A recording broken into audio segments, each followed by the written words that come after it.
Di antara statement kaum salafus saleh yang perlu kita renungi sebelum lebih dalam kita masuk kepada keutamaan sedekah, supaya kita bisa merenungi dan kita jadikan sebagai simbol atau pegangan atau prinsip hidup selama kita melalui roda kehidupan muka bumi ini, kalau kita ingin kaya raya.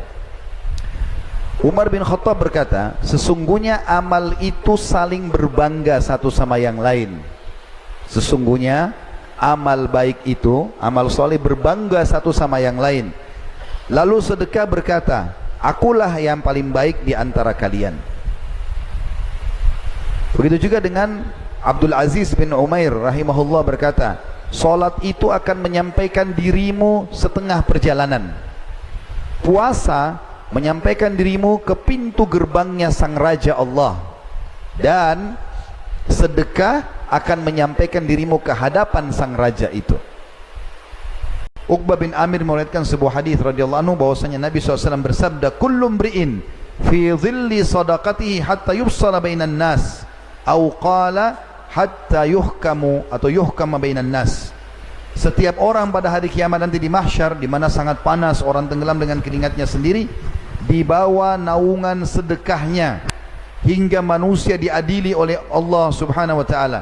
Dan Nabi SAW mengatakan, atau dalam riwayat lain, hingga keputusan di antara manusia ditetapkan dalam pengadilan Allah. Abul Khair berkata, seorang perawi hadis, tidaklah suatu hari dilewati melainkan dia bersedekah, atau dikatakan tentang Abul Khair bahwasanya tidaklah lewat sehari kecuali dia bersedekah, walaupun hanya dengan sepotong roti, kue ataupun sebutir bawang, karena takutnya nanti jangan sampai sedekahnya tidak menolongnya di mahsyar. Juga bagi orang yang suka bersedekah, Allah Subhanahu wa taala memudahkan Rasulnya Muhammad SAW menyampaikan kepada kita ada 7 golongan yang akan dinaungi oleh Allah di hari kiamat, di mana tidak ada naungan kecuali naungan Allah, tidak kena panas, tidak tenggelam dengan keringat. Dari 7 ini salah satunya adalah warajulun tasaddaqa bisadaqatin fa akhfaha hatta la ta'lama shimalu wa tunfiqu yaminu. Seseorang yang sibuk bersedekah dengan tangan kanannya sampai-sampai tangan kirinya tidak tahu apa yang dikeluarkan oleh tangan kanannya.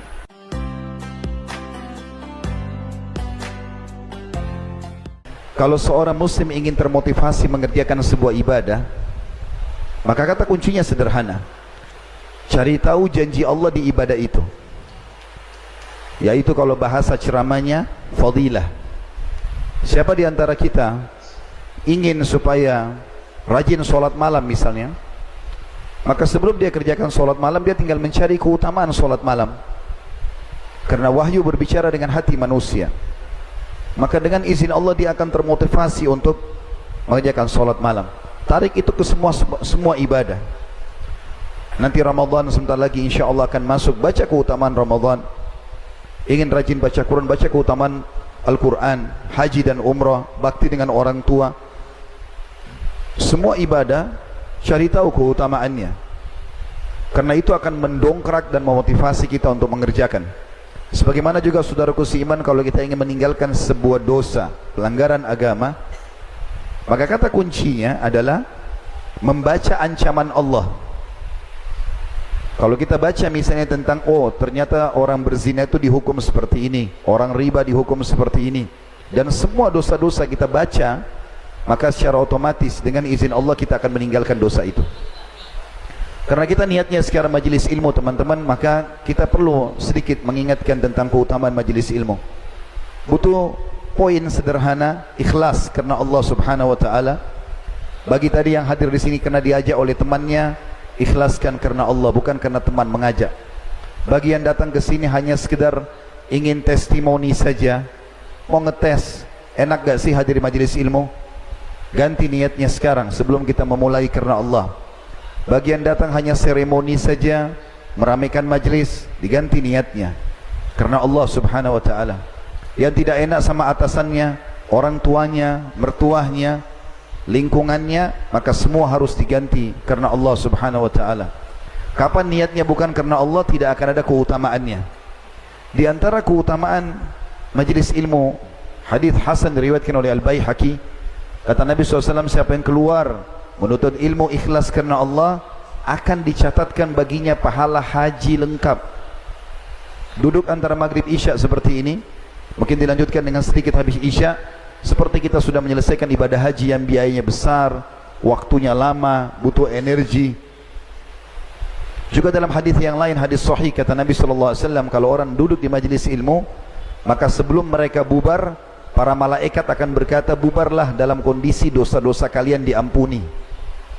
Dapat pahala haji, dapat pengampunan dosa.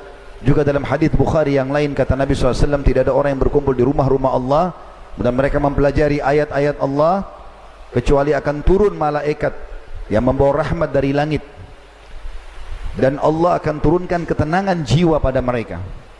Makanya subhanallah, majelis ilmu itu kalau betul-betul yang benar, kita semuanya ikhlas, pemateri dan juga yang sedang hadir, kita akan merasakan ketenangan jiwa walaupun materi itu panjang disampaikan, karena Allah sedang turunkan makhluk-makhluk mulianya, malaikat hadir. Itu juga dengan hadis yang kata Nabi SAW dalam hadis sahih, siapapun yang keluar menuntut ilmu, maka dia di jalan Allah seperti mujahid. Dan sekian banyak keutamaan ilmu itu. Saudaraku seiman, kita akan membahas pada kesempatan ini kaya dengan sedekah. Kita akan membuka materi kita ini dengan perbedaan dasar antara pemahaman kaum muslimin dengan orang-orang kapitalis. Kapitalis punya prinsip dasar, dan kita sayangkan hampir seluruh wilayah umat Islam banyak yang berpegang secara ekonomi dalam prinsip ini. Kaya, menabung itu pangkal kaya. Itu prinsip mereka. Jadi bagaimana caranya supaya kaya? Mulai belikan celengan anak-anak dari kecil supaya mereka belajar nabung. Bukain rekening supaya mereka nabung. Selalu kalau dapat uang, nabung dulu. Fikirannya mengerucut kepada menabung. Sementara Islam datang mengajarkan untuk supaya kaya bukan menabung, tapi bersedekah.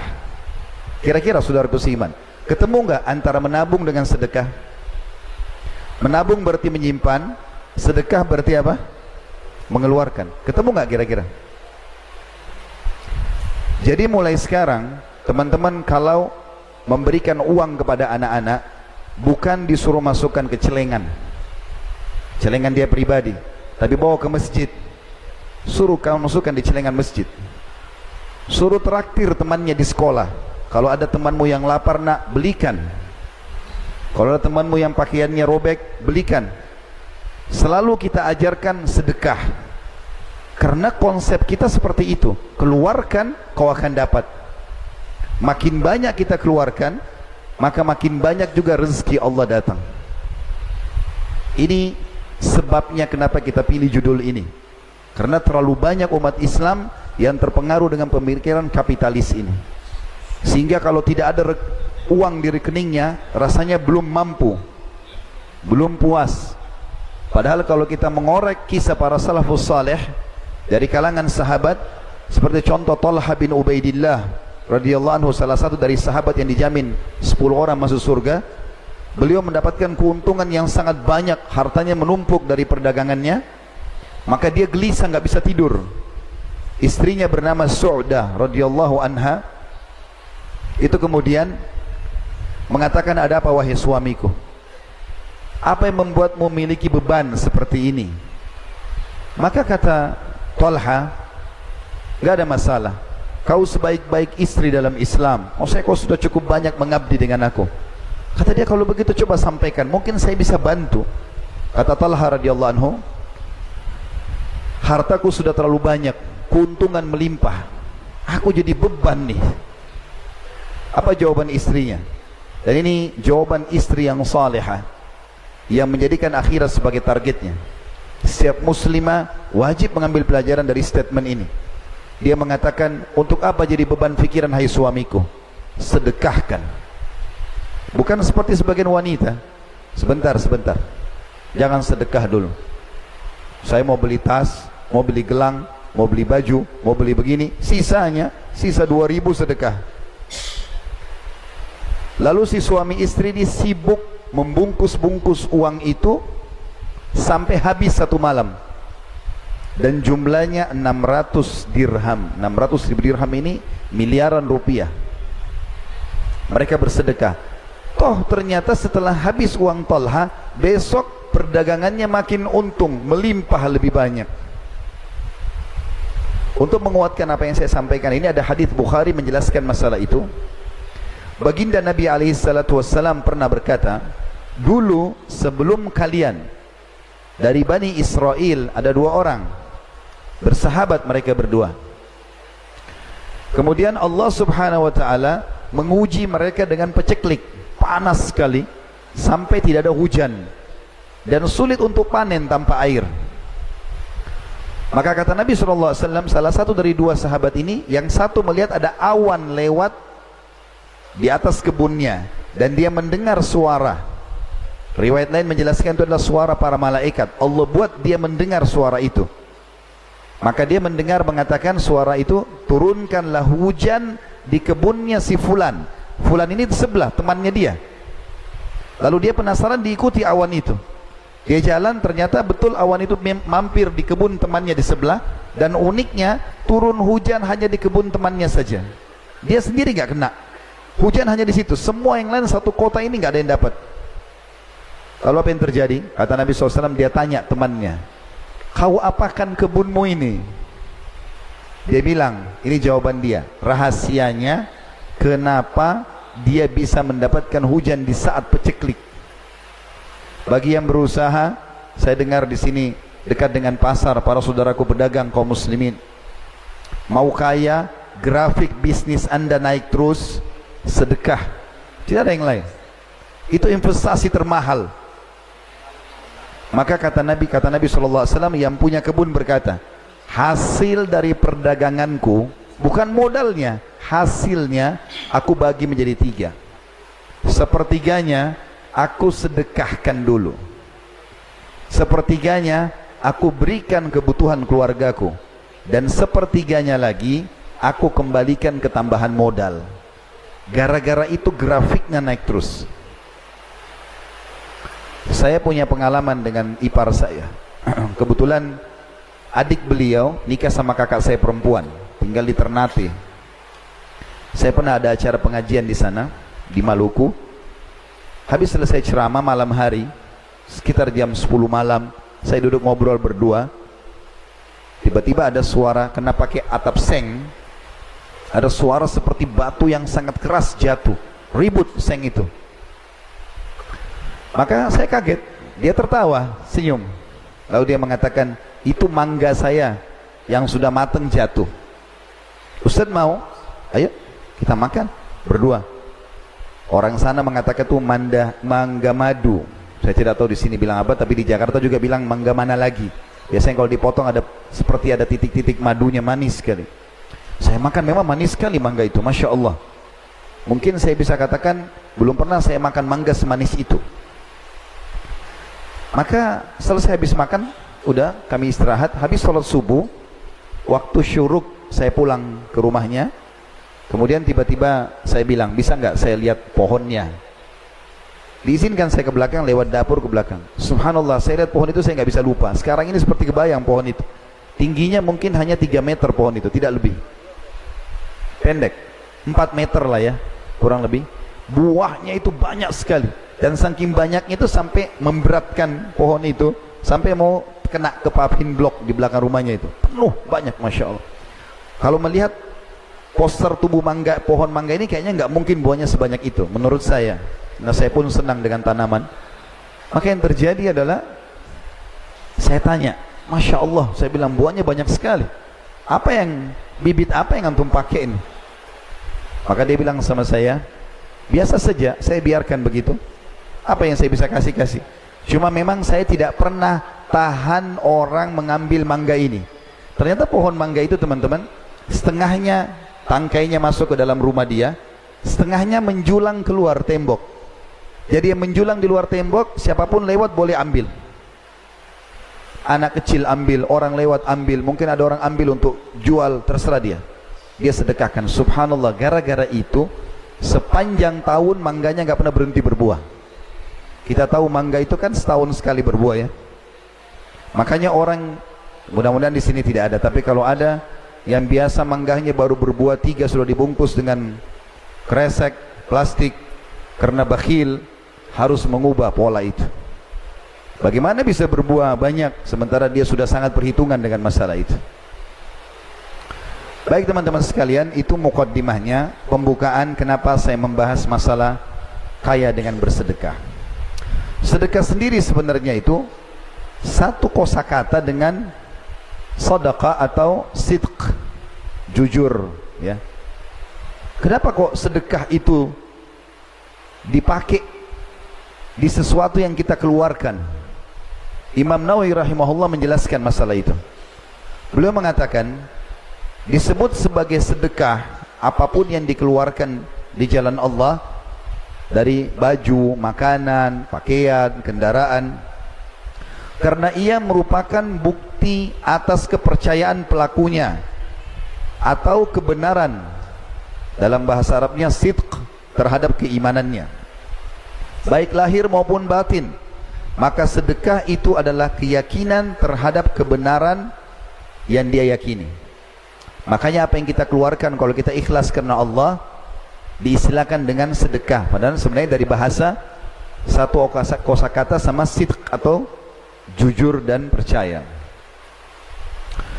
Di antara statement kaum salafus saleh yang perlu kita renungi sebelum lebih dalam kita masuk kepada keutamaan sedekah, supaya kita bisa merenungi dan kita jadikan sebagai simbol atau pegangan atau prinsip hidup selama kita melalui roda kehidupan muka bumi ini. Kalau kita ingin kaya raya, Umar bin Khattab berkata, sesungguhnya amal itu saling berbangga satu sama yang lain.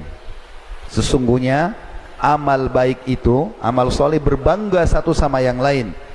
Lalu sedekah berkata, akulah yang paling baik di antara kalian. Begitu juga dengan Abdul Aziz bin Umair rahimahullah berkata, salat itu akan menyampaikan dirimu setengah perjalanan. Puasa menyampaikan dirimu ke pintu gerbangnya sang Raja Allah. Dan sedekah akan menyampaikan dirimu ke hadapan sang Raja itu. Juga Yahya bin Mu'adz berkata rahimahullah, tidaklah aku mengetahui suatu biji yang mengimbangi gunung dunia kecuali sedekah. Begitu juga Asy-Syu'bi berkata rahimahullah, barang siapa yang tidak memperlihatkan bahwa dirinya lebih butuh kepada ganjaran sedekah daripada seorang fakir yang butuh kepada sedekah itu sendiri, maka dia telah membatalkan sedekahnya dan telah memukul wajahnya sendiri dengannya. Jadi teman-teman, kalau ada orang datang minta kepada kita, kita wajib menanamkan sebagai seorang muslim kalau kita lebih butuh kepada dia daripada dia butuh kepada kita. Makanya ada orang tidak paham konsep ini. Mereka justru kalau kedatangan orang miskin, mukanya cemberut duluan. Karena bagi dia tadi konsep kapitalis, kasih berarti berkurang. Kalau saya mau kaya, saya nabung. Islam datang mengatakan beri kau akan kaya. Maka sekarang kita pahami bagaimana para salafus saleh mengatakan. Asy-Syu'bi mengatakan kalimat mulia, kalau ada orang yang menganggap dirinya tidak lebih butuh terhadap yang dia sedekahkan daripada orang yang sedang minta dari dia, maka sama saja dia sedang memukul sedekah itu pada wajahnya sendiri. Artinya seakan-akan tidak diterima oleh Allah subhanahu wa ta'ala. Perhatikan statement yang mirip dengan ini yang disampaikan Fudail bin Iyad rahimahullah, salah satu ulama tabi'in yang lain. Beliau mengatakan pada saat dia kumpulin banyak harta untuk sedekah, lalu dia mengatakan setelah orang-orang itu pergi kepada murid-muridnya ada di sekitarnya, sungguh mereka ini orang-orang miskin yang sudah bawa sedekahnya telah membawa perbekalanku menuju akhirat tanpa upah sedikit pun, hingga mereka meletakkannya di atas timbangan amalku di hari kiamat. Bisa ditangkap pesannya? Artinya dia mengatakan orang-orang miskin yang pergi ini sebenarnya mereka ini sedang saya minta tolong untuk membawa itu ke timbangan amalku hari kiamat. Tidak ada upahnya, karena uang itu cuma dipakai beli baju, beli makan, habis. Tapi saya dapat nilainya. Begitu mereka memahami, jadi apa yang dia keluarkan kebaikan buat dia. Abdullah bin Mas'ud radhiyallahu anhu mengatakan dalam statement yang mulia, siapa di antara kalian yang bisa meletakkan hartanya di langit, maka lakukanlah, karena tidak akan pernah dijangkau oleh tangan pencuri dan tidak akan rusak dimakan oleh rayap. Dia sedekah. Juga Al-Laits bin Sa'ad rahimahullah berkata, barang siapa yang telah mengambil dariku satu sedekah, aku kasih ke orang, atau hadiah, maka hak dirinya atas diriku adalah lebih besar daripada hak diriku atas dirinya, karena dia telah menerima apa yang telah aku korbankan kepada Allah. Kalau ada orang aku kasih sedekah, maka dia lebih berhak aku hormati, karena dia telah membawa amalku ke hadapan Allah. Ali bin Abi Thalib berkata radhiyallahu anhu, barang siapa yang telah diberikan harta oleh Allah, maka hendaklah ia menyambung kekerabatan dengannya. Justru dia bersedekah, bantu kerabat-kerabatnya, memperindah jamuan untuk tamunya sebagai bentuk titipan dari Allah, menolong orang yang membutuhkan, membebaskan tawanan, ibnu sabil, orang-orang fakir miskin, para mujahidin, dan dia bersabar atas musibah yang menimpa hartanya. Dan akan ada cobaan, akan ada orang menipu, orang utang tidak bayar, semua orang lalui itu. Saya mau tanya teman-teman, kita semua di sini yang hadir, apakah antum pada saat utangkan orang, semua orang bayar? Hah? Ada enggak orang hadir di sini tidak pernah ditipu? Coba angkat tangan. Tidak pernah ditipu? Hah? Pernah. Yang saya tanya orang yang tidak pernah ditipu. Saya mau kasih mikrofon supaya cerita bagaimana pengalamannya selama hidup, dari kecil sampai sekarang enggak pernah ditipu orang. Semua orang lalui itu, ada cobaan dalam harta. Lalu dikatakan karena dengan perkara-perkara itu, kata Ali, dia akan memperoleh kemuliaan dunia dan juga akhirat. Dan sebagai penutup di poin ini ya, poin masalah pernyataan kaum salafus saleh berhubungan tentang masalah pemahaman sedekah adalah pangkal kaya, maka Abu Hatim berkata rahimahullah, bakhil itu pelit ya, tidak mau bersedekah, itu adalah sebuah pohon di neraka. Sebuah pohon di neraka, sedang ranting-rantingnya ada di dunia. Maka barang siapa yang bergelantungan pada salah satu dari ranting-ranting itu, niscaya ia akan menjerumuskannya ke dalam neraka. Bakhil, pelit, ini subhanallah perusak kehidupan. Rumah tangga tidak akan langgeng, persahabatan tidak akan langgeng, partner bisnis tidak akan langgeng. Tidak akan bisa kita meraih cinta manusia, cinta juga Allah dengan bakhil. Mustahil. Karena orang pelit tidak disukai oleh orang, tidak disukai juga oleh Allah subhanahu wa ta'ala. Kata beliau, niscaya kalau dia berpegang pada bakhil itu, berarti dia berpegang pada ranting di neraka, akan membawanya ke neraka. Sebagaimana kedermawanan royal keluarkan di jalan Allah adalah sebuah pohon di surga, di mana ranting-rantingnya berada di dunia, dan barang siapa yang bergelantungan pada salah satu ranting-rantingnya itu, niscaya ia akan membawanya ke surga, dan surga adalah tempat orang-orang dermawan. Saya mudah-mudahan berharap teman-teman sekalian di awal mukadimah ini sudah bisa ditangkap pesan penting kita. Ingat, sedekah pangkal kaya, itu konsep agama. Kapitalis nabung pangkal kaya. Makanya mereka bakhil dan pelit, selalu perhitungan, bahkan pelit terhadap diri mereka sendiri. Mau ganti baju saja ragu, mau beli ini saja ragu, selalu pikirannya cari yang murah saja. Kenapa enggak beli yang mahal? Islam membolehkan, tapi tidak boleh tabdzir, enggak boleh mubadzir, tapi boleh kita nikmati. Kata ulama, termasuk bersyukur kepada Allah adalah menikmati apa yang sedang Allah berikan, tapi tidak boleh berlebihan. Misal antum masuk ke supermarket, ada anggur kualitas A harganya 200.000 per kilo, ada kualitas B harganya 150.000. Antum mampu beli yang 200.000, dan antum beli dengan niat menikmati nikmatnya Allah, maka ada pahalanya sendiri, karena kita sedang menikmati nikmat Allah subhanahu wa ta'ala. Kita beli baju baru karena ingin menikmati baju baru itu, dan niat ingin menghiasi diri kita, sebagaimana Allah subhanahu wa ta'ala katakan dalam Al-Quran, a'udzubillahi minasyaitonirrajim, ya bani adam khudhu zinatakum inda kulli masjid. Al-ayah, hai anak Adam, ambil perhiasan terbaikmu menuju ke masjid. Kata ulama tafsir, satu maknanya adalah pakai pakaian terbaikmu. Di dalam Islam, orang kalau pakai baju baru ada doanya. Kalau kita lihat orang lain pakai baju baru, kita disunnahkan mendoakan, tubli wa yukhlifullah, semoga kau pakai sampai usang, dan kalaupun usang semoga Allah gantikan. kita doakan. Doa yang lebih mulia lagi adalah sabda Nabi SAW, kalau kalian lihat saudara kalian menggunakan baju baru, bacalah ilbis jadidan, semoga kau selalu pakai baju baru. Wa ish hamidan, semoga hidupmu mulia. Wa mut syahidan, dan semoga pada saat kau mati, mati syahid. Itu gara-gara pakai baju baru kita doakan 3 doa mulia. Semoga kau selalu pakai baju baru, semoga hidupmu selalu bahagia, semoga pada saat mati kau mati syahid, masuk surga tanpa hisab. Boleh kita ganti baju lain. Pemahaman sebagian orang bahwasanya kita harus zuhud di dunia. Apa itu zuhud? Tinggalkan dunia untuk akhirat. Ini keliru ini. Allah tidak suruh kita tinggalkan dunia, tapi Allah suruh dahulukan akhirat dari dunia. Allah berfirman dalam surah Al-Qasas, surah nomor 28 ayat 77.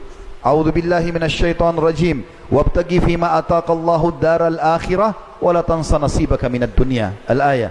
Kejar apa yang Allah janjikan di akhirat nanti. Surga, bidadari, bidadara, istana, dipan-dipan, permadani yang dijanjikan. Baca semuanya, kejar itu. Dan jangan lupakan bagianmu dari dunia. Nabi SAW gemar makan daging kambing. Nabi SAW menggunakan baju-baju yang bagus. Nabi SAW memiliki beberapa rumah karena beliau berpoligami. Dan setiap rumah ada unta. Kalau unta itu kendaraan termewah. Setiap rumah ada pembantunya. Nabi SAW memiliki pedang, beberapa pedang, perisai. Beliau juga memberikan nama-nama yang baik di situ. Maka kita boleh menikmati, tapi tidak boleh tabzir. Enggak boleh berlebihan dan tidak boleh juga sumbernya haram. Mungkin itu dulu teman-teman sekalian, karena sudah masuk Isya. Silahkan kerjakan solat. Kami sama tim tadi sudah jamak insyaAllah. Kita akan lanjutkan setelah solat Isya nanti. Dan kita akan masuk ke inti bahasan kita insyaAllah. 9 manfaat bersedekah, yang insyaAllah kita harapkan tidak lagi keraguan setelah itu untuk mengejar kekayaan dengan sedekah itu. Subhanakallahumma bihamdika, asyhadu an la ilaha illa anta, astaghfiruka wa atubu ilaik. Wassalamualaikum warahmatullahi wabarakatuh. Assalamualaikum warahmatullahi wabarakatuh. Alhamdulillah wassalatu wassalamu ala Rasulillah. Segala puji dan puja kehadirat Allah Subhanahu wa taala, juga salawat dan taslim kepada Nabi besar Muhammad sallallahu alaihi wasallam. Melanjutkan bahasan kita, dan kita akan masuk ke inti bahasan sebenarnya, yaitu manfaat atau apa yang kita dapatkan dari sedekah itu sendiri. Yang paling pertama teman-teman sekalian, sebelum kita masuk ke 9 poin manfaat daripada bersedekah, dan salah satunya adalah judul kita, kaya dengan bersedekah itu sendiri, dan kita sebutkan dalilnya insyaAllah. Kita perlu dulu menjelaskan hal yang mendasar sekali. Ada perbedaan antara zakat dengan sedekah. Kalau zakat, fungsi utamanya adalah pensucian harta. Kalau sedekah, untuk memperbanyak harta. Jadi beda fungsi. Zakat memiliki syarat-syarat. Syarat utamanya adalah haul, masa setahun.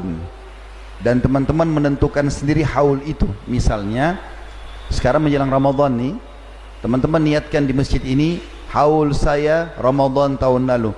Berarti Ramadan sekarang seperti kita tutup buku. Semua tabungan atau simpanan dan investasi dinilai. Kalau mencapai syarat kedua nisab, kadar minimal 85 gram emas, maka dikeluarkan 2,5%-nya. Berarti ada syarat haul 1 tahun, ada syarat nisab. Nisab itu batas minimal 85 gram emas, dan juga ada persentasenya 2,5%. Kalau zakat, kalau sedekah nggak ada. Mau sedekah tiap hari boleh, tidak ada juga kadar minimalnya, tidak ada persentase minimal, gitu kan, atau jumlah yang ditentukan, karena dia lebih luas. Kenapa saya jelaskan ini teman-teman sekalian? Karena ada di antara umat Islam kita di Indonesia, mereka Masya Allah punya harta banyak. Idul Fitri, menjelang Idul Fitri atau Ramadan, sibuk mengeluarkan zakat. Hitung zakatnya keluarlah, misalnya karena kaya raya punya zakat misalnya 1 miliar. Tapi yang dia lakukan adalah, dia tidak menghabiskan zakat itu di masa haulnya. Kalau haulnya Ramadan, yang paling afdal habiskan di Ramadan. Tapi banyak orang tidak, karena zakatnya besar, disimpan di rumah, dicicil dalam setahun, sehingga dia tidak sedekah lagi. Yang dia keluarkan hanya zakat, padahal beda fungsi, ya. Makanya kita jalankan dua-duanya. Zakat iya, sedekahnya. Baik, kita akan masuk teman-teman sekalian manfaat dari sedekah itu sendiri. Yang paling pertama adalah dia berfungsi melipat gandakan harta dan sekaligus mensucikan jiwa juga. Walaupun zakat lebih fokus kepada pensucian harta. Mungkin dalam setahun pada saat kita jual baju, kita jual makanan, kita kan tidak tahu konsumen ini bawa uang halal atau uang haram. Maka zakat membersihkan itu. Tapi secara umum sedekah juga selain melipat gandakan harta. Kalau zakat tadi pensucian saja, maka sedekah bisa melipat gandakan harta dan juga menjadi pensucian sekaligus. Allah Subhanahu wa taala berfirman tentang masalah itu, artinya sedekah bisa membersihkan dosa. Dalam surah At-Taubah ayat 103 atau 103. Bunyinya, a'udzubillahi minasyaitonirrajim, khudh min amwalihim shadaqatan tutahhiruhum wa tuzakkihim biha wa shalli 'alaihim inna salataka sakanun lahum wallahu sami'un alim. Ambillah sedekah dari sebagian harta mereka yang dengan sedekah itu kamu membersihkan dan mensucikan mereka, dan berdoalah untuk mereka, hai Muhammad, sesungguhnya doamu itu menjadi ketentraman jiwa bagi mereka, dan Allah maha mendengar lagi maha mengetahui. Jadi dari ini menjelaskan kepada kita bahwasanya bisa mensucikan diri. Kata sebagian ulama, pensucian diri maksudnya adalah disucikan oleh Allah dari segala dosa, dari segala sifat-sifat buruk dan penyakit-penyakit hati, diantaranya pelit. Subhanallah, orang yang suka sedekah ini, Bapak Ibu sekalian, awet muda. Kok bisa awet muda, Ustaz? Karena orang yang biasa sedekah kan biasa memberi. Orang yang biasa memberi, maka sudah tidak ada lagi ketergantungan dengan hartanya. Walaupun dia kehilangan harta, maka dianggap biasa sama dia, karena dia sudah biasa mengeluarkan. Beda dengan orang yang bakhil, maka hilang satu barang saja itu akan dikenang bertahun-tahun. Hilang handphone 10 tahun pun masih diingat. Hilang pulpen setahun itu terus dibahas. Orang kalau suka sedekah, hilang handphonenya, pembersihan dosa, beli baru, selesai. Awet muda dia. Yang kedua, teman-teman sekalian, sedekah ini adalah bukti ketundukan kepada Allah dan Rasulnya, bentuk keimanan. Dan terlalu banyak ayat yang menjelaskan tentang masalah sedekah ini. Kita akan menyebutkan misal, contoh ayat-ayat yang berhubungan dengan masalah jihad. Hampir semuanya ayat-ayat yang sekian banyak itu Allah mulai dengan bi amwalikum wa anfusikum. Jihadlah kalian dengan harta kalian, lalu jiwa kalian. Allah enggak mulai dengan jiwa, tapi mulai dengan harta. Dan itu dipraktikkan oleh baginda Nabi SAW. Nabi Muhammad SAW kalau mau kumandangkan jihad, beliau mengatakan, jihad, sedekahlah. Sedekah duluan, kumpulin di masjid. Ada yang bawa sedekah harta, ada yang membawa sedekah kurma, ada yang membawa ini dan itu segala macam. Setelah terkumpul harta, baru Nabi SAW bentuk pasukan untuk berperang. Dan Allah Subhanahu wa taala seringkali menghubungkan, teman-teman sekalian, ayat yang menyinggung masalah solat dengan sedekah, yang menandakan kedudukan sedekah ini tinggi sekali. Karena solat kita tahu adalah tiang agama. Seperti Allah sebutkan dalam surah Ibrahim ayat 31. A'udzubillahi minasyaitonirrajim. Qul li'ibadiyalladzina amanu yuqimus salata wa yunfiqu mimma razaqnahum sirran wa alaniyatan min qabli an ya'tiya yawmun la bay'un fihi wala khilal. Katakan, hai Muhammad, kepada seluruh hamba-hambaku yang telah beriman. Apa pesan Tuhan buat kita? Allah SWT mengatakan, hendaklah mereka selalu mendirikan solat. Azan, absen diri. 1 hari 5 kali. Saya hadir ya Allah. Kemudian mereka menafkahkan sebagian rezeki yang kami berikan kepada mereka, baik secara sembunyi-sembunyi ataupun terang-terangan, sebelum datang hari kiamat, di mana pada hari itu tidak ada lagi jual beli dan tidak ada persahabatan. Teman-teman ambil pesan dari saya ini. Demi Allah teman-teman, kalau antum atau anda tidak bersedekah, maka pada saat meninggal Anda akan menyesal. Andai dulu saya sedekahkan semua harta saya. Bukan berarti tidak boleh menabung. Menabung dalam Islam boleh-boleh saja. Tetapi para salafus salih mempraktikkan, mereka sedekah. Dengan sedekah makin banyak keuntungannya. Abdurrahman ibn Auf radhiyallahu anhu terkenal orang kaya raya, sahabat Nabi yang masyhur. Selalu simbolnya salah satunya adalah kekayaannya. Dia pernah berpikir tentang hartanya yang banyak ini, mau diapakan harta ini. Dia takut hisab hari kiamat. Bagaimana caranya habiskan harta? Dibagi-bagiin sama semua orang. Masih banyak. Sudah dibagi-bagi, masih banyak. Bagaimana solusinya nih? Lalu dia cari tahu siapa di Madinah, karena rata-rata pedagang kurma semuanya, yang kebun kurmanya gagal panen tahun itu. Sengaja dia cari yang gagal panen. Mana yang gagal panen nih? Rupanya ada satu orang, satu kebun, ratusan pohon kurma gagal panen. Sekian ton banyak kurma. Nggak ada yang beli. Karena orang-orang Madinah, mereka semuanya banyak kurma. Jadi kalau kurma kering sedikit dianggap kualitasnya nggak bagus. Abdurrahman bawa hartanya, ditanya sama dia, kau mau jual kurmamu? Mau. Berapa? Sekian. Nggak pakai nawar, dibeli semua sama dia. Niatnya supaya hartanya udah sedekah buat kamu deh.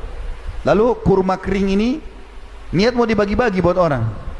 Siapa yang mau ambil silakan, gratis. Yang penting hartanya habis disedekahin.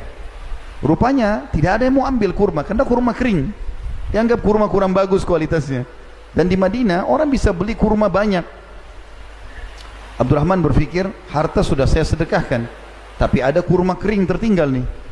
Ya Allah, mudahkan nih, bagaimana solusinya? Subhanallah, baru 2 hari berlalu, ada utusan dari kepala suku di Yaman. Rupanya dengan hikmah Allah subhanahu wa ta'ala, mereka tertimpa penyakit, dan obatnya itu harus kurma kering. Cari di Madinah, Madinah tempat ada kurma. Siapa yang punya kurma kering? Nggak ada kecuali Abdurrahman. Maka utusan Yaman ini membeli double-double dari harga yang Abdurrahman sudah keluarkan. Allah datangkan rezekinya, subhanallah. Teman-teman sekalian, ayat Al-Quran mengingatkan kepada kita, tadi saya baca, segeralah mendirikan solat, sedekahkan, sebelum datang hari kau akan menyesal hari kiamat nanti. Juga dalam surah Al-Baqarah, Allah subhanahu wa ta'ala berfirman, Al-Baqarah ayat 254, A'udzubillahi minasyaitonir rajim. Ya ayyuhalladzina amanu, hai orang-orang beriman, yang beriman yang dipanggil, anfiku mimma razaqnakum min qabli an ya'tiya yaumun la bay'un fihi wala khullatun wala syafa'ah wal kafiruna humudz zalimun. Hai orang-orang beriman, segera sedekahkan, belanjakan, infakkan hartamu, infakkan atau sedekahkan sebagian dari rezeki yang kami berikan kepadamu sebelum datang hari yang pada hari itu tidak ada lagi jual beli dan tidak ada lagi syafaat. Tidak bisa lagi orang minta tolong, tidak ada lagi negosiasi, tidak ada negosiasi di sini. Dan orang-orang kafir, mereka lah orang-orang yang zalim.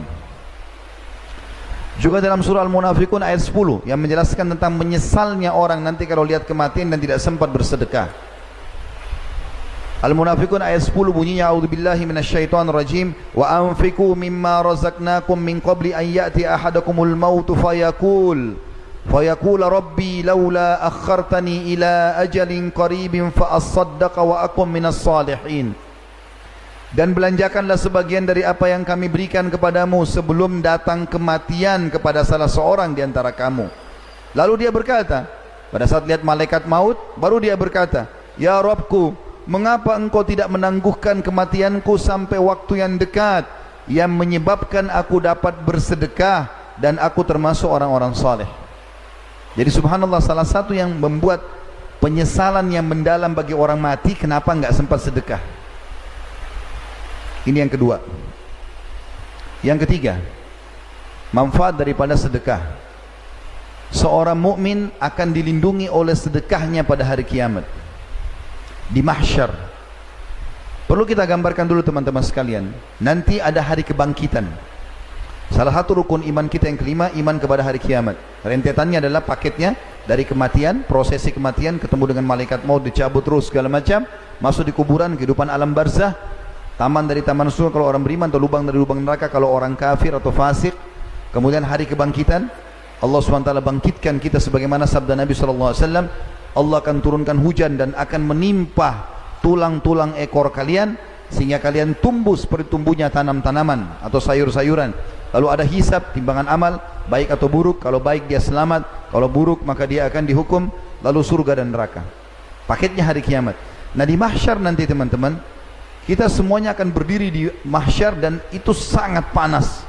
Karena kata Nabi SAW bahwasanya pada saat itu matahari akan berjarak 1 mil saja. 1 mil. Kalau kita hitung 1 mil itu ukuran yang kita pakai sekarang, mungkin 1,5 kilometer atau lebih sedikit jaraknya. Sekarang kan jutaan kilometer jaraknya. Sudah panasnya luar biasa. Apalagi hari-hari sekarang kita bisa rasakan cuaca yang panas. Bagaimana kalau 1,5 kilo?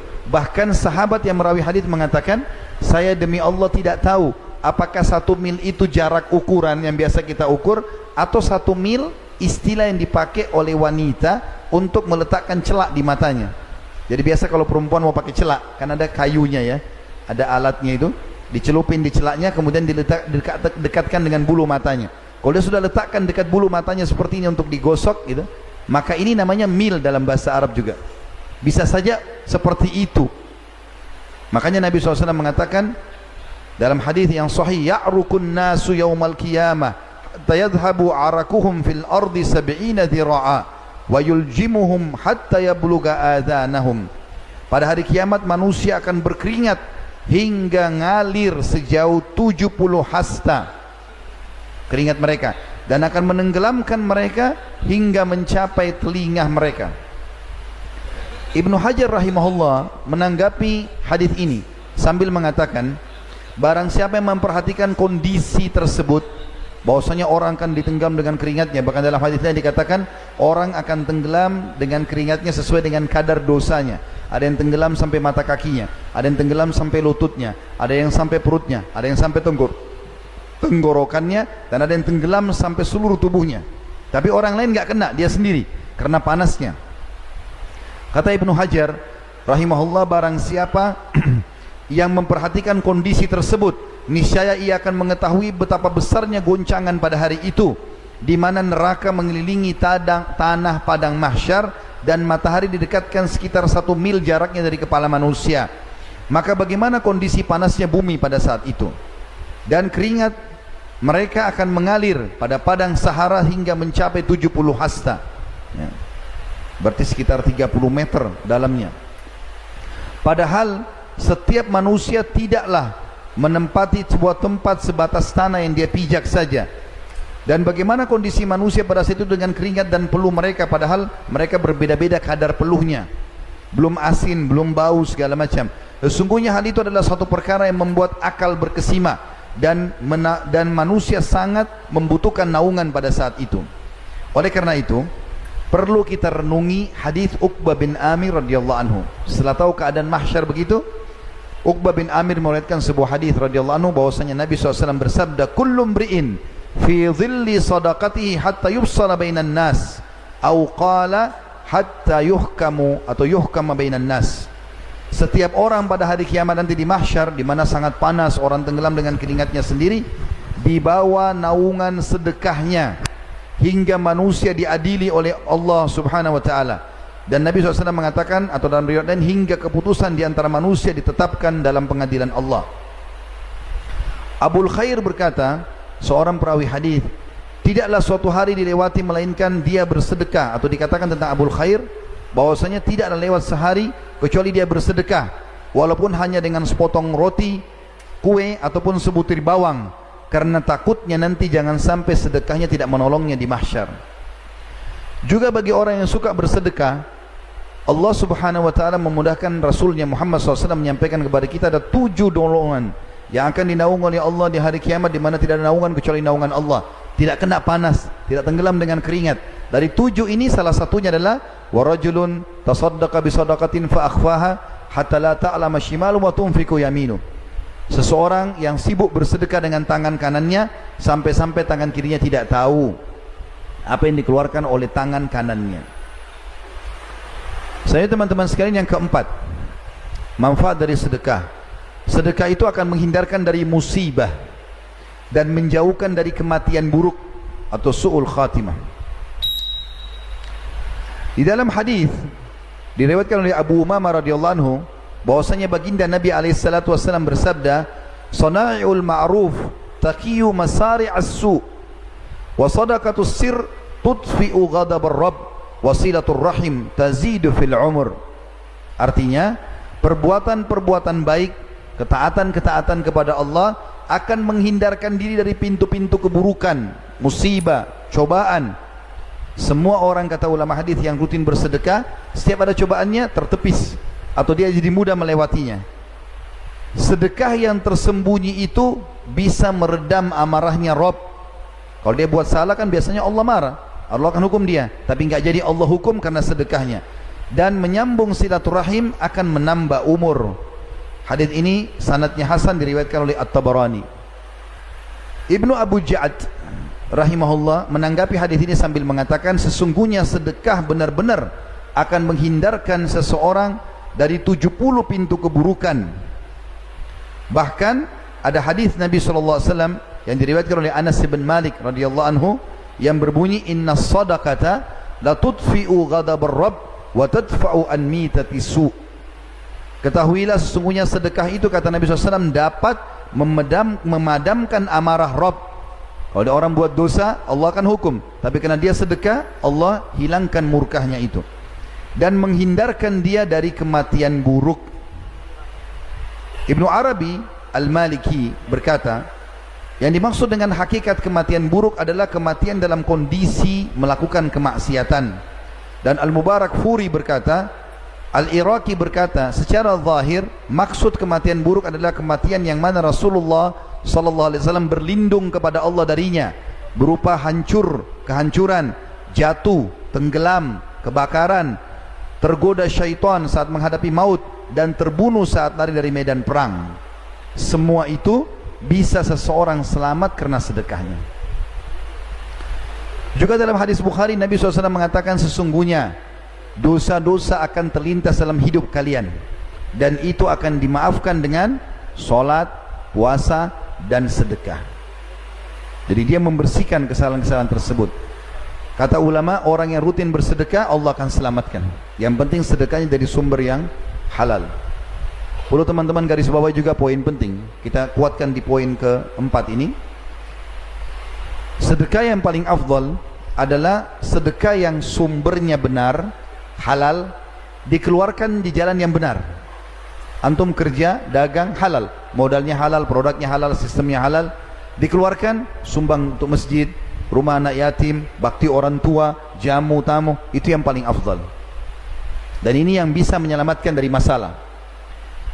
Yang kedua, yang ketiga, dan keempat ini masalah, bahkan bisa jadi hukuman bagi dia. Yang kedua, ini yang bisa masalah, adalah sumbernya halal. Jelas dia halal, dagangnya, modalnya, segala macam, gajinya sebagai pegawai halal, tapi dikeluarkan ke yang haram, dipakai berzina, dipakai menipu, dipakai ini dan itu. Ini bisa berbahaya bagi dia, tidak ada manfaatnya, tidak dapat manfaat tadi. Yang ketiga juga sama buruk, sumbernya halal, sumbernya haram, tapi dikeluarkan pada yang halal. Misal hasil korupsi, pencurian, manipulasi, mencuri, ya, kemudian dikeluarkan untuk haji dan umrah, nggak diterima. Karena kata Nabi SAW, Inna Allah tayyibun la yakbalu illa tayyiba.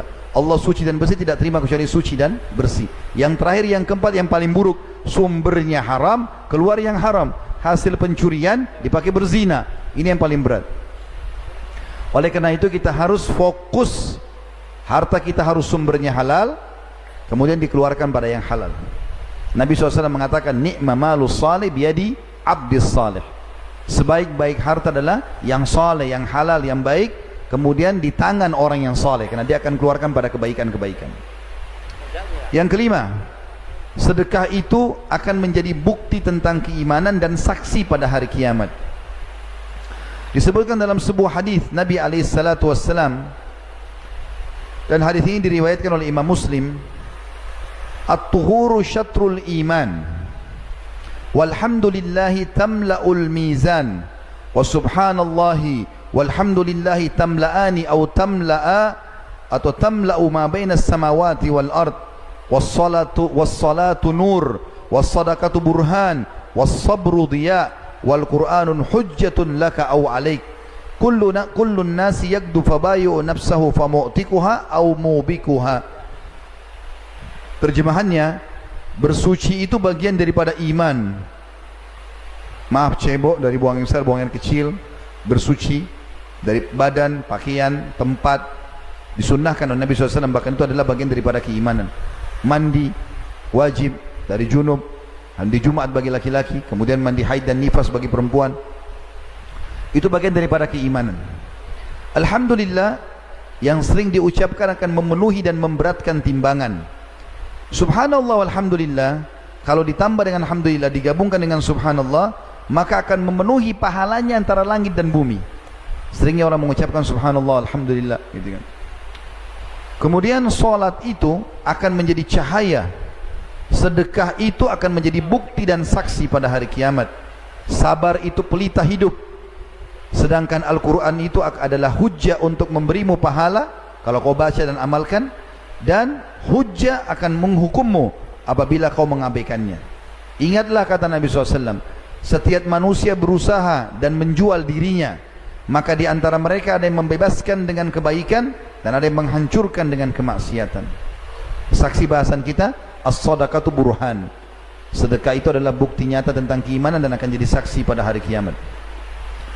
An-Nawawi berkata rahimahullah menanggapi hadis ini, bahwa sedekah itu hujjah atau argumentasi yang sangat kuat untuk menyelamatkan diri dan dalil atas keimanan pelakunya, karena seorang munafik tidak akan melakukannya karena ia tidak meyakininya. Lalu barang siapa yang bersedekah, maka dapat diambil sebagai bukti keimanannya.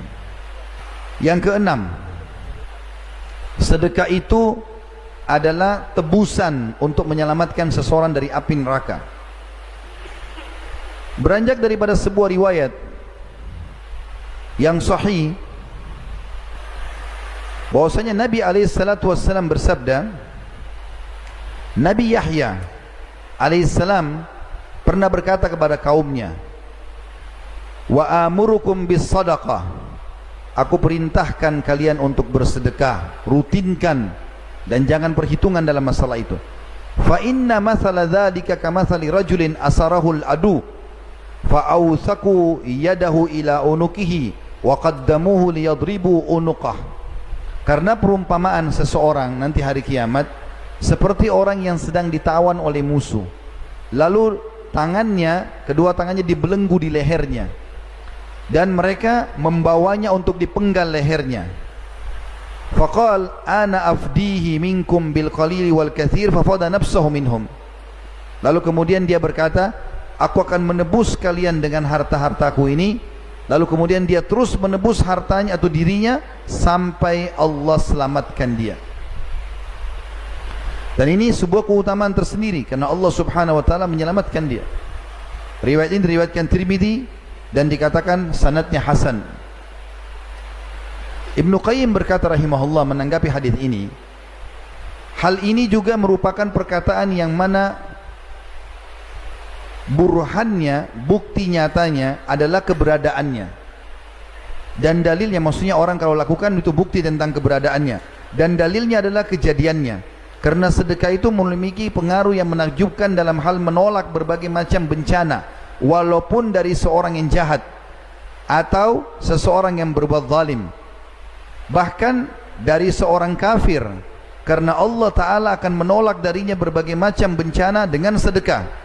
Hal ini adalah suatu perkara yang telah dimaklumi di antara manusia, baik yang terpelajar maupun yang tidak terpelajar. Ini perkataan Ibnu Qayyim rahimahullah, diambil dari sebuah buku namanya Al-Wabil As-Sayyib di jilid 1 halaman 49. Selanjutnya teman-teman sekalian, yang ketujuh ya, Allah Subhanahu wa taala akan mengganti sedekah itu. Dan ini yang menjadi inti bahasan kita tadi, judulnya kaya dengan bersedekah. Allah berfirman teman-teman sekalian berhubungan dengan masalah Allah akan mengganti itu. Di dalam firman-Nya surah Saba ayat 39, A'udzubillahi minasyaitonir rajim, Qul inna rabbi yabsutur rizqa liman yasha'u min ibadihi wa yaqdiru lah wa ma anfaqtum min syai'in fahuwa yukhlifu wa huwa khairur raziqin. Artinya, katakan hai Muhammad kepada hamba-hambaku, sesungguhnya Tuhanku melapangkan rezeki bagi siapa yang dikehendakinya di antara hamba-hambanya, dan dia menyempitkan rezeki bagi siapa yang dikehendakinya. Dan barang siapa atau barang apa saja yang kamu nafkahkan, sedekahkan di jalan Allah, maka pasti Allah akan menggantinya, dan dialah sebaik-baik pemberi rezeki. Semua yang kita keluarkan yang penting ke sumber halal, walaupun untuk kebutuhan kita pribadi, beli mobil, beli rumah, haji dan umrah, semuanya sebanyak apapun Allah akan ganti, selama memang itu adalah hal yang benar. Sekaligus saya ingatkan di sini teman-teman, banyak orang di Indonesia sengaja cari travel haji umrah yang murah, padahal dia orang kaya. Kenapa? Murah, walaupun jauh dari Masjidil Haram. Yang penting murah, toh saya cuma datang ibadah. Keliru akhi dan ukhti. Cari travel yang paling bagus, yang paling mahal. Sudah fasilitasnya enak, ibadahnya enak, Allah ganti. Kenapa cari yang murah ini? Bahkan cari pesawat yang transit 7 kali pun tidak apa-apa. Yang penting murah. Kenapa akhi? Dan kenapa ukhti? Kenapa menyusahkan diri ini? Allah tidak suruh kita itu. Bahkan kata Nabi SAW dalam hadis sahih riwayat ahli sunan, innallaha yuhibbu an yara athara ni'ami al-abdi. Allah suka sekali melihat bekas nikmatnya pada hambanya. Allah suruh kita pakai baju bagus, mobil yang bagus, rumah yang bagus. Bahkan kata Nabi SAW, puncak nikmat pada seorang hamba mukmin adalah di jasadnya, yang di rumahnya yang luas, tetangganya yang baik, dan tunggangannya atau kendaraannya yang layak. Boleh orang pakai. Dalam Islam yang penting sumbernya halal. Nikmati Allah akan ganti. Sebuah hadis qudsi menekankan masalah itu. Hadis sahih riwayat Bukhari. Kata Nabi SAW, Allah berfirman, qala Allah tabaraka wa ta'ala, Allah yang maha berkah dan maha tinggi telah berfirman, ya ibna Adam, anfik unfik alaik. Wahai anak Adam, berinfak dulu di jalanku, aku akan berinfak kepadamu. Tidak akan pernah seseorang miskin kena sedekah. Dalam sebuah hadis Bukhari dan yang lain kata Nabi SAW, ma naqasa malum min sadaqah, tidak akan pernah berkurang harta karena bersedekah. Kalau teman-teman mau dapat sesuatu yang besar dari Allah, keluarkan juga yang besar. Ini kadang-kadang celengan masjid lewat, cari uang yang paling kecil, 2.000 rupiah, kasihlah 2.000. Lalu dengan 2.000 angkat tangan ke langit, ya Allah berikan saya kesehatan, keturunan, istri yang cantik, ya, mobil yang bagus, ini dan itu. 2.000 rupiah. Ya bakhil, ini manusia pelit. Keluarkan yang besar jalan Allah, berikan yang terbaik, dan tidak ada hitung-hitungan sama Allah, karena Allah juga membalas, innallaha yarzuqu man yasha bighairi hisab. Allah akan memberikan balasan tanpa ada hitungan. Tapi syaratnya kita juga tidak hitungan. Mana bisa mau dapat ikan paus pakai kail yang kecil? Nggak mungkin. Pakai kapal tanker yang besar. Dan saya ajak teman-teman sekalian yang belum pernah berinfak dengan 10.000 rupiah, selama ini cuma 1.500, coba belajar 10.000. Yang sudah pernah 10.000, belum pernah, cari nilai yang antum belum pernah. 100.000 belum pernah, 10.000 sudah pernah, sekarang infak 100.000. Makin besar balasannya. Sudah pernah 100.000, cari 1 juta. Sudah pernah 1 juta, 10 juta. Pernah 10 juta, 100 juta. Pernah 100 juta, 1 miliar. Sahabat miliaran kalau berinfak, miliaran. 20 miliar, 30 miliar nilainya. Teman-teman kalau ikuti ceramah kami di YouTube, ada 40 lebih episode sahabat sudah kami bedah di Jakarta, Tablik Akbar. Hampir semua sahabat itu kalau yang kaya-kaya dan disebutkan tentang infaknya, kalau saya hitung dalam rupiah sekarang, sekian puluh ribu dinar emas, 20 miliar, 30 miliar. Tidak pernah miskin mereka. Ini resep ini. Kalau ada yang bisikin nanti kalau kau keluarin kau mau makan apa, syaitan, jangan ikuti. A'udzubillahi minasyaitonirrajim. Tidak mungkin Allah dan Rasulnya salah. Pernah ada sahabat teman-teman, adik kakak. Si kakak sakit perut, adiknya datang ke masjid lalu mengatakan, ya Rasulullah, kakakku lagi sakit perut. Kata Nabi SAW, berikan dia madu. Kasih madu. Ini contoh yang lain ya, untuk menguatkan keyakinan kepada Allah dan Rasul. Berikan dia madu. Karena Nabi SAW mengatakan, kesembuhan ada di 3 hal. Meminum madu, kemudian sayapan bekam, ngeluarin darah kotor, dan kai. Kai itu menempelkan besi panas. Lalu kata Nabi SAW, dan aku melarang umatku menggunakan kai. Maka waktu orang ini datang mengatakannya, Rasulullah, kakak saya sakit perut. Kata Nabi, kasih madu. Rupanya dikasih madu, kakaknya dia pulang lagi. Kakak saya masih sakit ya Rasulullah. Seakan-akan gak yakin nih. Apa kata Nabi SAW? Allah pasti benar dan perut kakakmu yang bohong. Sabar, pasti sembuh. Tidak mungkin tidak. Gak ada keraguan bagi seorang mukmin. Tahu teman-teman, apa yang membuat Abu Bakar radhiyallahu anhu punya kedudukan tinggi di sisi Allah? Sampai dari semua sahabat yang dapat julukan Siddiq, yang akan menemani nabi-nabi di surga. Minan nabiyina was siddiqin, nabi-nabi dan orang siddiq. Abu Bakar satu orang yang dapat julukan siddiq. Kenapa? Semua yang Allah dan Rasulnya ucapkan pasti benar. Mau masuk akal, nggak masuk akal, pasti benar. Waktu kejadian Isra Mi'raj, ya, orang-orang Quraisy bilang, Abu Jahal bilang sama Abu Bakar, ini teman Muhammad sudah gila. Masa ngaku Isra jalan di malam hari ke Palestina? Waktu itu, kalau orang mau jalan, waktu itu belum ada pesawat segala macam, orang harus menunggangi kuda terkuat. Anak muda yang punya kekuatan full, 1 bulan jalan non-stop baru sampai ke Palestina. Ini 1 malam jalan ke sana, pulang pergi lagi, kemudian naik ke langit, ketemu Tuhannya, kembali lagi. Bagaimana bisa ini? Abu Jahal ingin goyahkan imannya Abu Bakar. Apa kata Abu Bakar? Hai Quraisy, ketahuilah, kalau depan mata saya ada tembok warnanya putih, lalu Muhammad bilang bukan Abu Bakar, itu hitam, saya akan bohongkan mata saya dan saya akan bilang iya hitam. Jadi kalau Nabi bilang hitam padahal putih depan mata, enggak, hitam, berarti mata saya yang salah. Saking percayanya sama Nabi Muhammad SAW. Begitu seorang muslim. Bagaimana antum masih ragu dengan penyampaian wahyu seperti ini? Dan dalam hadis Bukhari yang lain, mulia sekali hadis ini, kita akan mendapatkan doa malaikat untuk melipat gandakan harta kita hanya dengan sedekah setiap hari itu. Kata Nabi SAW, ma min yaumin yusbihul ibadu fihi illa wa malakani yanzilan. Tidak ada satu hari pun di pagi hari setiap hamba yang masih hidup ada, kecuali ada malaikat yang Allah turunkan 2 dari langit pada hari itu. Fayakul ahaduhuma, maka salah satu malaikat itu berkata, Allahumma a'ti mumfikan khalafa, ya Allah berikanlah kekayaan dan ganti orang-orang yang berinfak. Wa yaqulul akhar, Allahumma a'ti mumsikan talafa. Dan yang satu lagi mengatakan, ya Allah binasakan, hancurkan orang-orang yang kikir.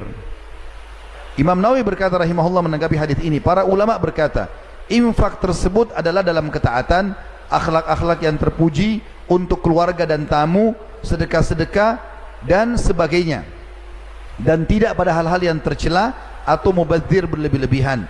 Sedangkan infak yang menahan diri dari hal yang tercela, dalam infak adalah hal yang positif. Lalu beliau mengatakan, atau Ibnu Hajar menanggapi itu, Ibnu Hajar mengatakan adanya doa dari malaikat kehancuran mengandung 2 makna.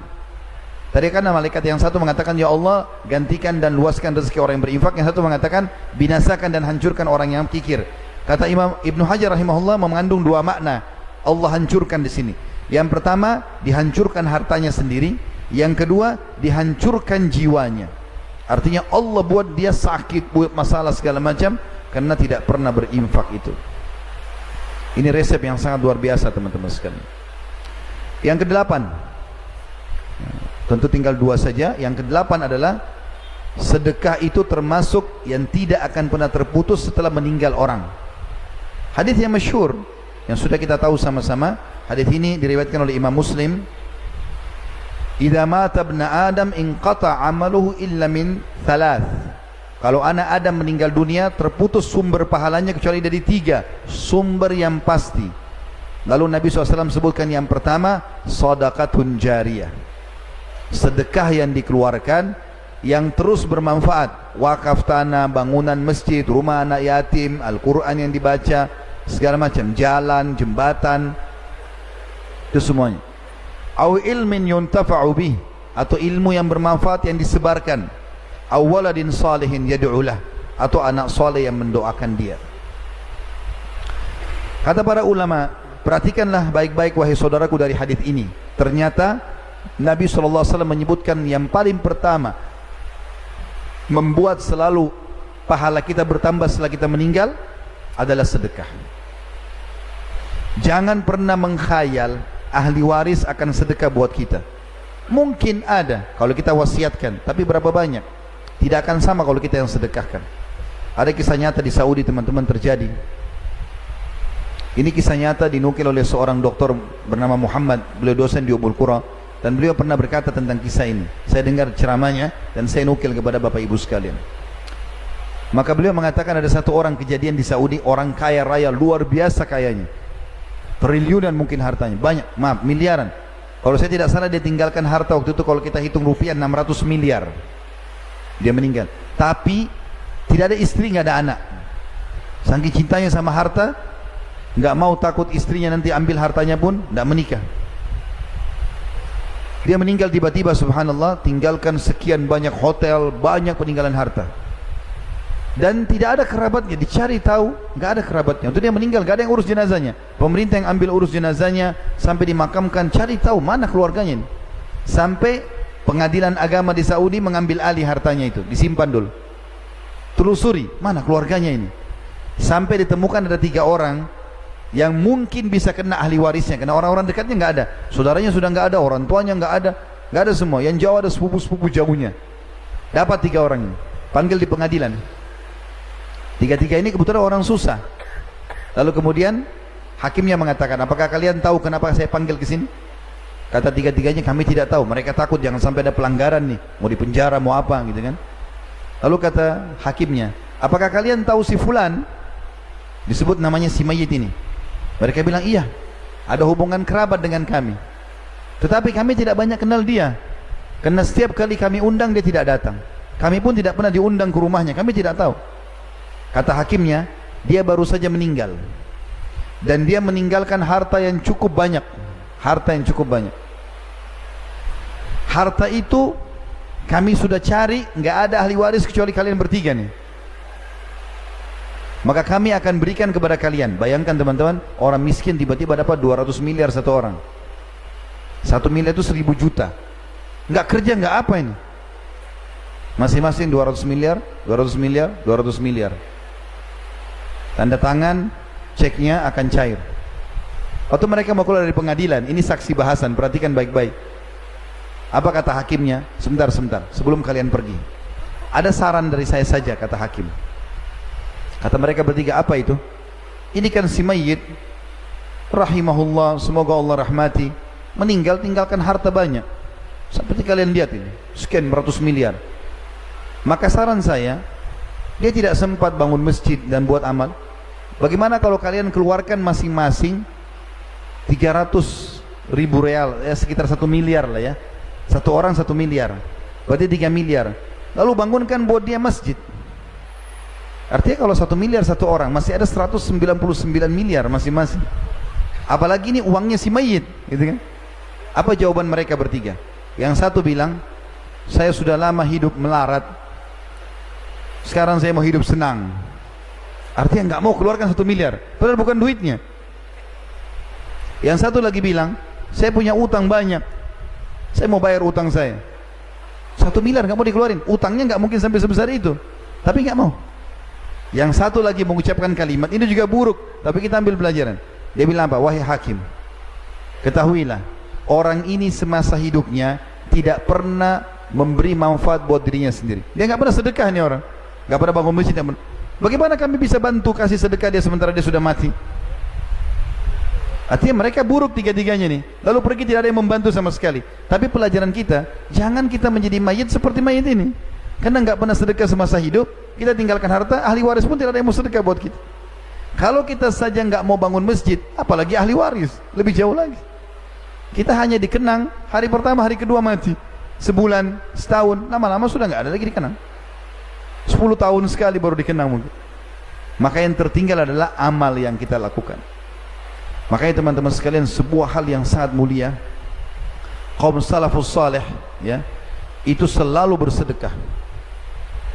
Dikatakan bahwasanya Abdullah bin Umar radhiyallahu anhuma setiap hari bersedekah walaupun hanya dengan sebutir bawang. Ada sebuah kisah unik dari Aisyah radhiyallahu anha ummul mukminin. Satu waktu beliau pernah berpuasa, lagi berpuasa. Kemudian sudah mau menjelang buka puasa. Berapa saat lagi azan maghrib. Dia tanya pembantunya di rumah, ada makanan enggak? Kata pembantunya, tinggal roti ini. Ada roti satu. Dan biasanya kalau orang lagi tidak punya makanan apa-apa, kalau ada harta, biasanya pakai roti sama madu. Ini enggak ada, maka rotinya cuma dicelup di minyak saja, supaya ada rasanya. Cuma ini ya ummul mukminin, roti ini sama minyak. Kata Aisyah radhiyallahu anha, tidak apa-apa, siapin untuk buka puasa. Menjelang berapa saat mau buka puasa nih, bayangkan tidak ada makanan, tidak ada apa-apa di rumah. Lalu kemudian ada orang ketuk-ketuk pintu rumah Aisyah radhiyallahu anha. Diketuk-ketuk. Setelah ketuk teman-teman sekalian, dibuka oleh pembantunya Aisyah. Banyak orang miskin minta makanan. Maka kemudian pembantu ini bilang, ummul mukminin, ada orang miskin minta. Kata Aisyah, kasih roti itu. Jangan potong-potong, kasih semua. Tapi kita tidak ada untuk buka puasa, kasih saja. Tidak usah khawatir. Dengan zat yang tidak akan pernah mati selamanya, Allah SWT. Kasih aja. Dikasih sama pembantu tersebut. Subhanallah, orang miskin itu dikasih. Baru berapa langkah dia jalan, belum hilang bayangannya, masih ada. Ada satu masyarakat Madinah ngirim ke rumah Aisyah, karena tahu Aisyah puasa, 1 ekor kambing. Pakai za'faran, wangi-wangian, roti gandum, nampan besar, bisa 20 orang makan. Kirim, ketuk rumah. Baru hitungan detik. Diketuk, dibuka sama pembantunya Aisyah. Kenapa? Ini ada makanan buat buka puasanya ummul mukminin. Maka pembantu itu bilang, ummul mukminin, ada makanan. Alhamdulillah, datangkanlah. Terima kasih, jazakallahu khair, pergilah orang itu. Lalu makanlah buka puasa mereka berdua. Setelah kenyang, masih banyak ini untuk 20 orang. Kata Aisyah sambil senyum, lihatlah, sesungguhnya kambing ini lebih baik daripada rotimu tadi. Allah akan balas teman-teman sekalian. Tidak usah khawatir. Bahkan Allah SWT mengatakan dalam Al-Quran, a'udzubillahi minasyaitonirrajim, man ja'a bil hasanati falahu asyru amthaliha. Siapa yang melakukan satu perbuatan baik, maka pasti Allah akan balas dengan 10 kali lipat. Minimal itu, minimal. Utsman bin Affan radhiyallahu anhu pernah satu kali teman-teman sekalian, dia lihat orang-orang Yahudi sama orang-orang munafik di Madinah ingin mengganggu umat Islam. Apa yang mereka lakukan? Mereka beli semua barang-barang di pasar, kemudian semua umat Islam tidak punya barang lagi. Lalu setelah itu mereka mahalkan harga. Maka umat Islam kerepotan ini untuk belanja. Utsman bin Affan lihat sikap mereka ini. Maka dia utus ke negeri Syam sekian banyak unta yang mengangkat barang-barang kebutuhan. Waktu datang, setiap unta ada satu pegawainya, Utsman bin Affan radhiyallahu anhu ajma'in. Waktu datang di pinggir kota Madinah, orang-orang munafik sama orang-orang Yahudi ini dengar kalau ada barang dagangan masuk nih. Mereka mau transaksi di pinggir kota Madinah, pintu gerbang, jangan masuk. Begitu mereka tiba di sana, mereka tanya orang-orang yang sedang pikul atau pegang tali kekangannya unta itu, ini punya siapa? Kata mereka, majikan kami, Utsman bin Affan. Coba panggil, kami mau negosiasi. Datanglah Utsman bin Affan di situ. Lalu mereka bilang, hai Utsman, apa ini barangmu? Iya. Kenapa? Kami ingin negosiasi. Kata Utsman, berapa kalian mau beli? Ada satu orang Yahudi bilang begini, saya akan membeli, hai Utsman, membayar setiap produkmu double harganya, 100%.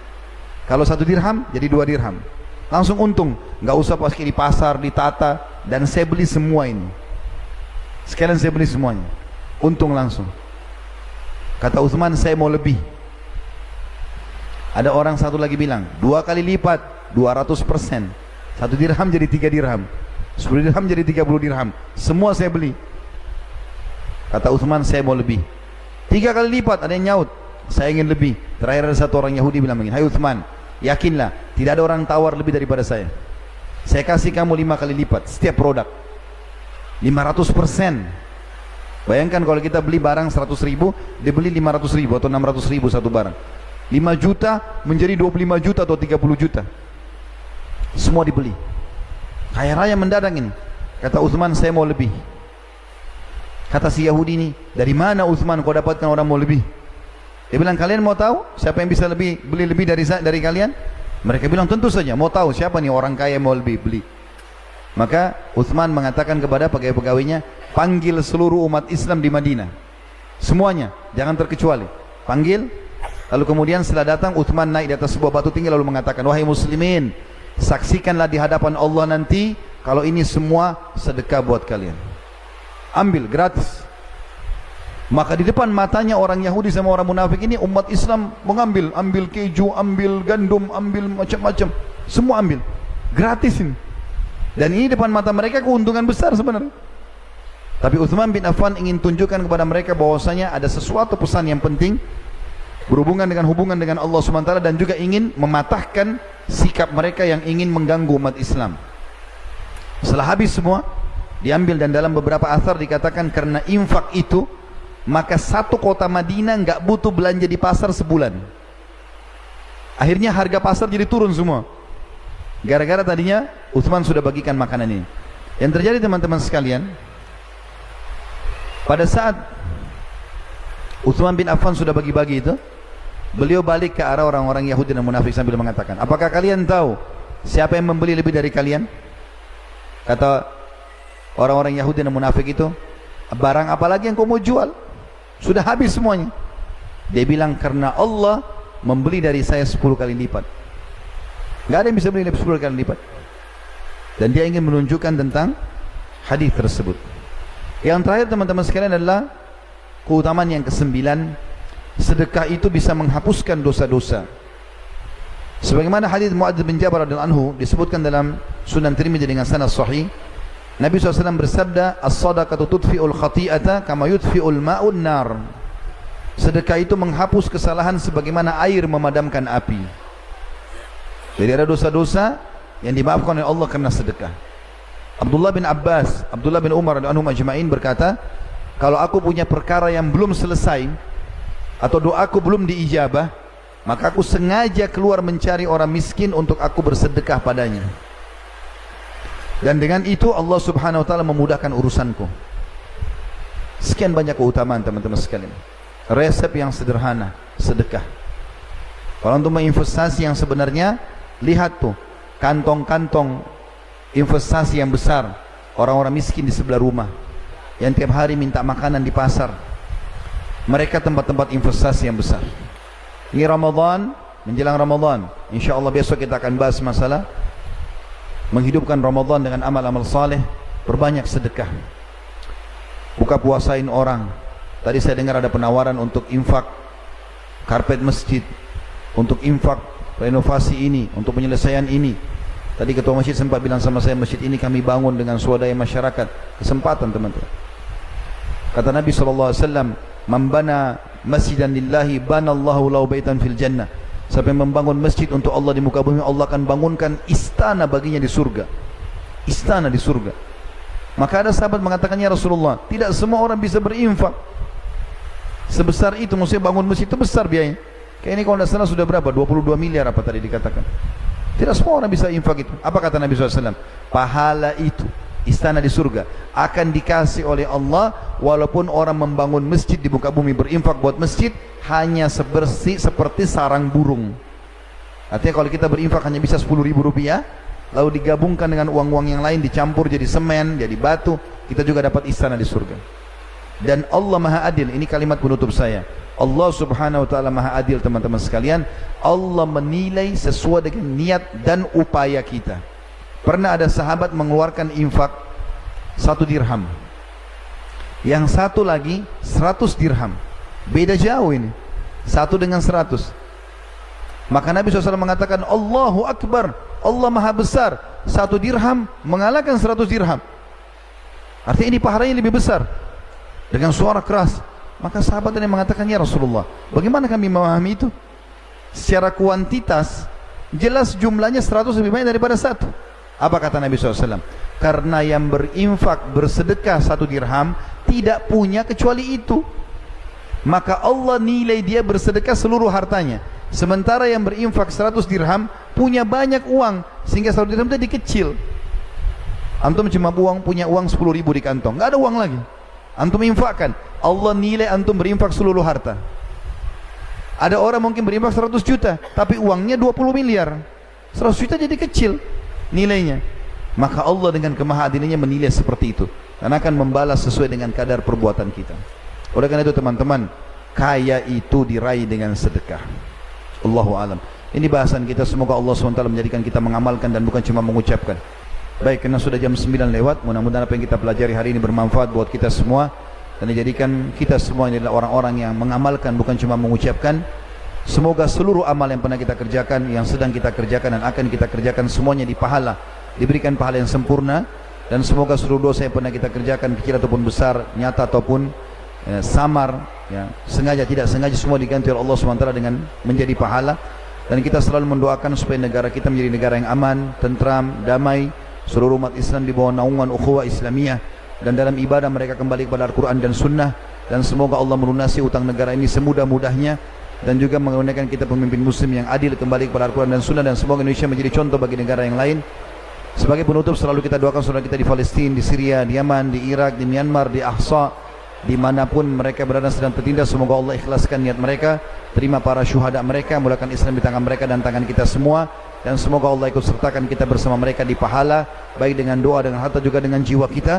Dan semoga Allah dengan kemahamurahnya menyatukan kita semua di surga firdausnya tanpa hisab, menyatukan dalam majlis ilmu yang mulia ini. Kalau benar pasti dari Allah, kalau salah dari saya mohon dimaafkan. Subhanakallahumma bihamdika, asyhadu an la ilaha illa anta astaghfiruka wa atubu ilaik. Wassalamualaikum warahmatullahi wabarakatuh.